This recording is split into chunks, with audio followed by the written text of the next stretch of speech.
পৃথিবীর সমস্ত জুলুম, সমস্ত অন্যায়, রক্তপাত বন্ধ হয়ে যাবে। আমরা এমন একজন মানুষের অপেক্ষায় আছি যার কথা স্বয়ং রাসূলুল্লাহ সাল্লাল্লাহু আলাইহি সাল্লাম হাদিসের মধ্যে বলেছেন। আমরা কি সেই তাহলে কাছাকাছি খুব একটা এসে গেছি সেই সময়ের?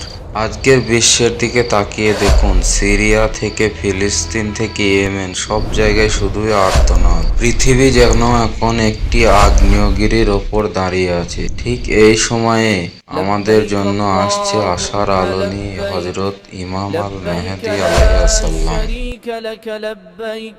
হাদিস অনুযায়ী তিনি হবেন আমাদের শেষ নবী রাসূলুল্লাহ সাল্লাল্লাহু আলাইহি সাল্লামের বংশধর। তার নাম হবে রাসূলুল্লাহ সাল্লাল্লাহু আলাইহি সাল্লামের নামের মতো মুহাম্মদ এবং তার পিতার নাম হবে আব্দুল্লাহ। একদিন মানুষ যখন কাবার সামনে বিবাদে লিপ্ত হবে, ঠিক তখনই ইমাম মেহেদী আলাইহিস সালামের আবির্ভাব হবে এবং সমস্ত লোক তার হাতে বায়াত গ্রহণ করবে।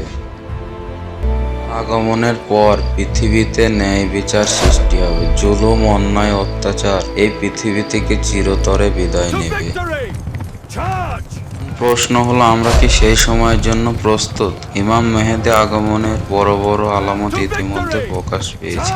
আপনার কি মনে হয়, চারিপাশে দেখে ইমাম মেহেদী আসা কি সত্যিই খুব দূরে নাকি নিকটে? কমেন্টে আপনার মতামত জানান এবং পরবর্তী ভিডিওর জন্য চ্যানেলটি সাবস্ক্রাইব করুন।